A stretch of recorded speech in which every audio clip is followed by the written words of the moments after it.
Okay, I'm going to ask one more time if we can go to soft voices, please.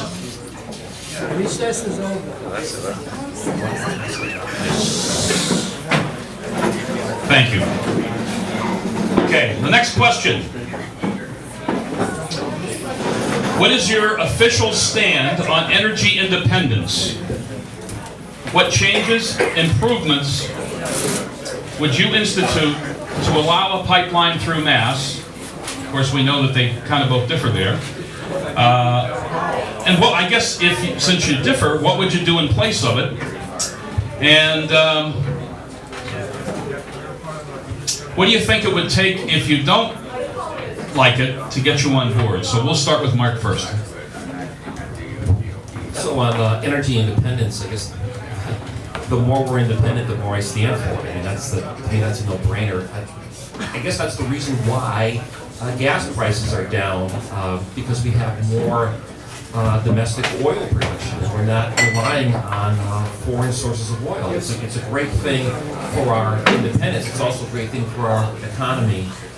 So obviously, I think anybody, no matter what political persuasion they are, would be for that. And like I said before the break, I am for the gas pipelines. And if anything else to add to that one, John. Okay. Evan? Yeah, we need to limit the extent to which we're reliant on other countries who may not have our best interests at heart for our needed energy supplies. And you look at examples out there. Germany's this really interesting example. Now, these guys ended up in a situation when Russia turned off the spigots for the gas because they didn't like some stuff that was going on in Germany, or they did that in Ukraine as well. And the Germans said, you know what, we're not going to let this happen. So they did a lot of investment in solar in particular, but also offshore wind. And at this point, they're getting a huge chunk of their energy from locally produced energy. And they can say to the Russians, when the Russians get up to no good, well, okay, not our problem. Now in America, we've had the good fortune of having all these supplies of natural gas and oil that's been discovered through the hydraulic fracturing, all the new scientific discoveries that have made this possible. But it isn't a long-term solution. It just isn't. And so we have to be making the investment, the spending in making sure we have in place that infrastructure so that we're not vulnerable like that. I think it's pretty simple. I think when we see what has happened around the world, where we've been drawn into conflict, where oil is part of the picture, we can't be in that situation. So we have to be doing these things. I think that a lot of technology over the course of the next couple of decades is going to make it so that we're able to rely more on things like electric cars. You see these Teslas driving around. It's a really cool car. The really interesting thing about that is that it's got a battery in it that could actually blow up. No, they don't blow up. But what it could do is, if you had solar panels in your house, you could charge that car, and that thing could be there at night to run your house at night. And you'd have enough electricity for that. Or the battery, you could have a portable version of that battery around. I think that'd be a lot better if everybody was self-sufficient, as opposed to us always relying on people from other countries to provide our energy. Okay, healthcare, the whole healthcare debacle. I even hate to say healthcare connector because I don't know that many people that are getting connected. It's a mess. The website,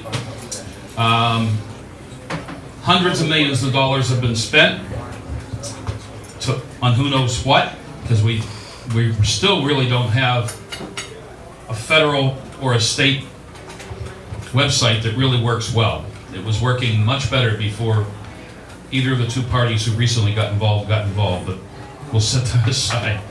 How would you guys repair it? What would you do in place of it? And both of you have talked a little bit about immigrants. We're all immigrants. But the illegals that are coming across, when they get all the free stuff, like the free health care, at the price of what health care is, how do you feel about that? Mark? I've talked about it in the campaign on health care. Definitely open it up across state lines like we did with car insurance. It invites competition. Competition is a good thing. When the state did it with auto insurance, our premiums went down. The same thing would happen with health insurance.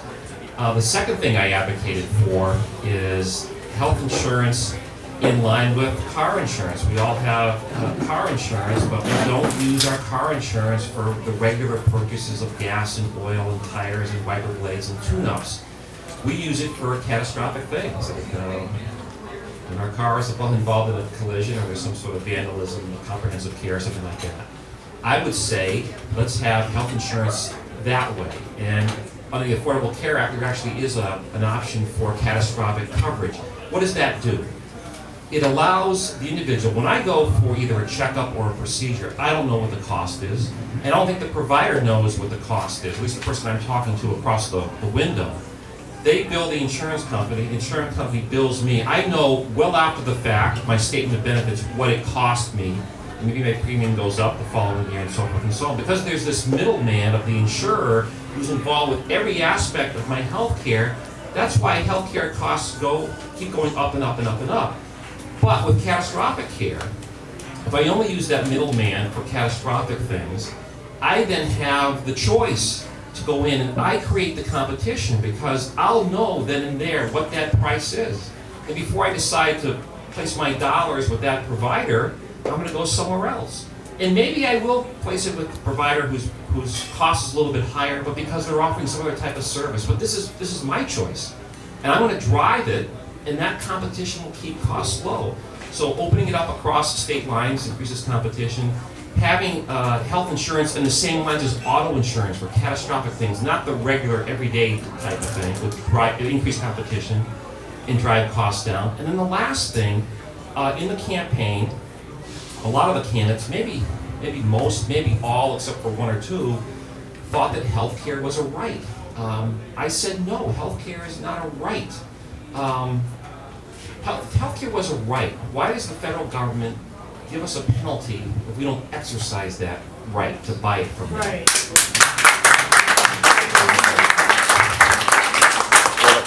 I gave an example. I've had a couple of employees who didn't want to purchase the health insurance that I provided.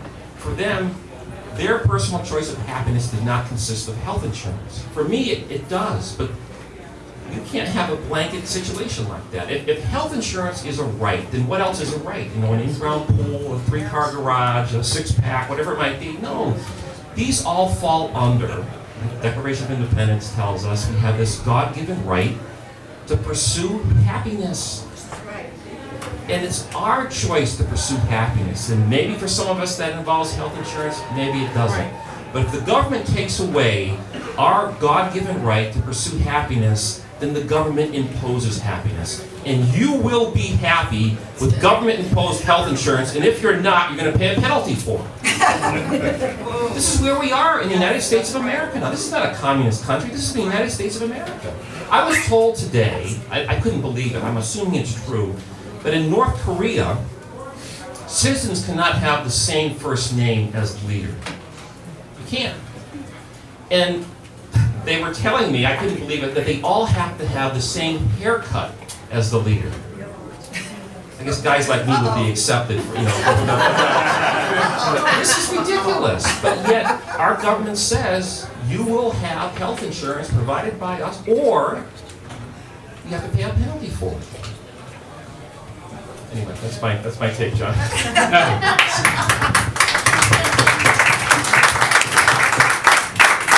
The fact that Mark and I can have these two very different haircuts tells me that America is the greatest country on earth.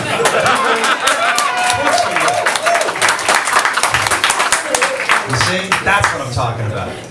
Pursuit of happiness. So this is what's important about healthcare. There's actually two things when you say the word healthcare. There's health coverage, health insurance, then there's the care itself, the actual care. They're two different things. And it gets very confusing because you hear about healthcare reform. And what are they talking about? They're actually talking about health insurance reform. It gets very confusing. Now, this is what's going on, and I suppose the good news for people that like high deductible plans, I happen to also think they're a good idea, is that this is the direction our country is heading in. And people, consumers, are starting to see what things actually cost. And providers know full well what things cost. That's how they make their living. And the real money is coming from the hospitals. So for example, if you've been to an emergency room lately and gotten an x-ray, a friend of mine got an x-ray, he had injured his shoulder, got an x-ray at a hospital outside of Boston. He got a bill, it was under his deductible, for $570 for an x-ray, which is a little bit like a picture, okay? And this is technology that is well over 100 years old. So this is not some really complicated thing like, whoa, wait a minute, we're bringing in the x-ray machine, sir. Look out, it's an x-ray. It's gonna cost a lot of money. It's the insurance companies.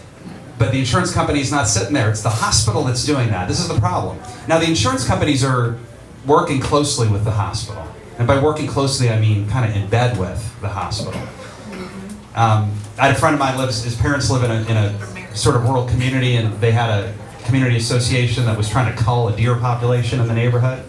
And they sent out notes to the people in the community, said, listen, just be aware there are going to be some men in the woods working with the deer. Right? So the insurance companies are working with the hospitals to help you. That's what's going on. So they try to figure out, and I'm not saying they do this in a fully conspiratorial way, but they kind of sort of do, figure out how much can the market bear as far as premium increases. And that's how they figure out how much they can increase their prices every year.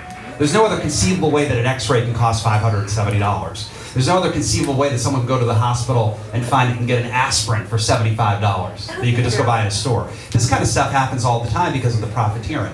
Now my solution to this is to say the market is totally broken because people are being abused by it. And they're starting to see it a little bit. And let me also point out that healthcare does not work like any other market. I'm talking about providing healthcare.